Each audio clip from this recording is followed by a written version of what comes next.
So, hi, hello mga kagamay. For today's video ay gagawa tayo ng dough. Yung dough natin, ganito lang kaisi gumawa. Ayan, sa warm na milk, lalagyan lang natin iyan ng asukal. So, kayo na bahala mag-sukat kung depende sa mga gusto nyo, no? Kung gaano yan katamis. Depende sa dough na gagawin niyo. Ayan. Gagawa lang kasi tayo ng plain, di ba? Parang pandesal. So, yung mga lumulutang nga pala dyan, ayan, ano yan, kape. So ngayon, mag-add tayo ng isang kutsara na yes. So, di ba? Ayan, depende din yan sa inyo kung gaano kadami. At sigurado akong napakabongga ang inyong ang inyong dough. So, dito nga pala mga luli ay naglagay tayo ng warm water, no? Inad lang natin sa warm lang yan. So, tapos halu-haluin lang natin yan. And then, isi-set aside lang natin. Hanggang makita lang natin yung pagbabago, pwede na natin i-add yung susunod na ingredient, yung pinakamin. So, set aside lang. So, ito na nga yung ating pinatubo na yes. So, kailangan na natin siyang lagyan ng flour. So, a-add lang tayo ng isang piraso. Ito. Kasi kailangan natin yung optional naman yan, depende yan sa'yo. Tapos, haluhaluin lang natin. So, kasi liquid kasi yan. Sa liquid din natin. Tapos, magsisip lang tayo ng flour. So, idiretso na natin dito. Wala na itong sukat-sukat. Tansya-tansya lang. Yan. Pag gusto ka kasi, pag lalo na kung meron ka namang mga kagamitan, pwede na yun. Pwede mo na yun. Tansya-tansyahin lang yung paggawa. Diba? Ganyan. Para maiwasan natin yung buo-buo at saka talagang perfect yung inyong flour. So, dito nga pala sa dough natin, ay mag-a-add tayo ng wet flour. Para merong twist, merong pagka-brown ng ating dough. Hindi yung puro ano lang. So, tingnan nyo. Yan yung pinagkaiba sa wet flour. Ayan, ganyan. Tansya-tansya lang din yan. Hindi mo kailangan. Ayan. Pag sa bahay lang kasi, wala namang costing-costing, di ba? So, ayan, pag gusto ka. Lalo na kung may oven ka. Ay, nako, perfect. Ganyan. Ganyan lang siya. Para pinong-pino. So, ito na nga. So, kailangan natin tong kamayin na lang natin para mabilis. Ayan, oh. Diba? So, at pala, depende na yung ano, yung soap, pinapala magtansya. Ayan, o, i-add na natin. Gusto nyo ng malasa, ayan, lagyan mo ng dami ng soap. Pero syempre, kailangan pa rin ng tansya-tansya yung sobrang. Ayan, o, just like this. Pakita sa inyo yung soap.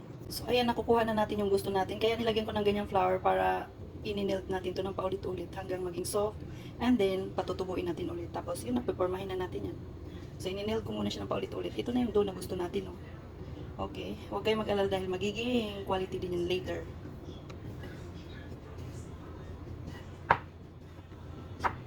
So, lagi nating inineld yan hanggang sa ma-even yung kanyang consistency. Yun, char! So, pag gusto kang gawin mo sa dough mo pag nasa bahay ka, di ba? So, ito na yung sinasabi kong consistency na makukuha natin na gusto. Di ba? So, ngayon, lalagay lang natin yan dyan. Tapos, patutubuin lang natin yan, tatakpan lang natin, di ba? Tingnan nyo. Ganda eh. So, ayan, maumbok na nga ang ating dough.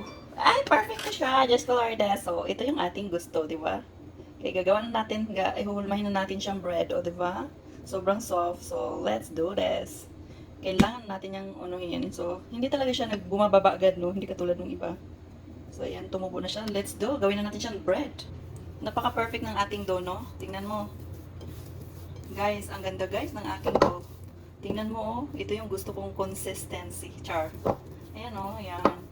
Tapos, wag na natin patagalin yan. Kailangan natin hulma-hulmahin yan ng pahaba. Para, ayan, ilalagay na natin agad yan sa oven. Alright? So, ito na nga guys. I-rest lang natin to ng mga 10 minutes and then i-oven na natin. Ito na ang ating bread. Lagay na natin to sa oven. Lagyan ko nga pala ng milk yan at saka powder. Ping, ping, ping. Ganon. So, ayan na ang ating bread. Hintayin na lang natin yan na mag-golden brown. Ayan mga ka-wish world. Ay, nakita nyo ba yan guys? So, ayan guys, nakita nyo kung ganda-ganda ng pagkalugo ng ating dough. Pwede na natin itong ilagay sa taas, no, para hindi matunog dito sa ilalim. Ayan, lalagay na natin, lilipat na natin sa second level. So, kailangan natin ng dalawang kamay dito. Saglit lang, post muna natin ito. Ganda na, tingnan nyo, ang ganda at saka sobrang lambot. Viva! So, ayan, nandyan na siya sa taas. So, lulutuin lang natin yan ng 15 minutes na hindi masyadong yung init. Yung tama lang, lalagay natin sa 150 degree. Para maganda ang kanyang luto talaga. So, and brown, okay? So, this is our bread mga kagamay, ang ating finished product. Ayun, ito na, sobrang perfect na siya, diva. So, kalahin mo yun.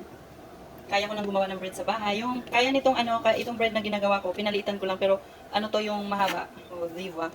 So, yun lang. See you for my next vlog.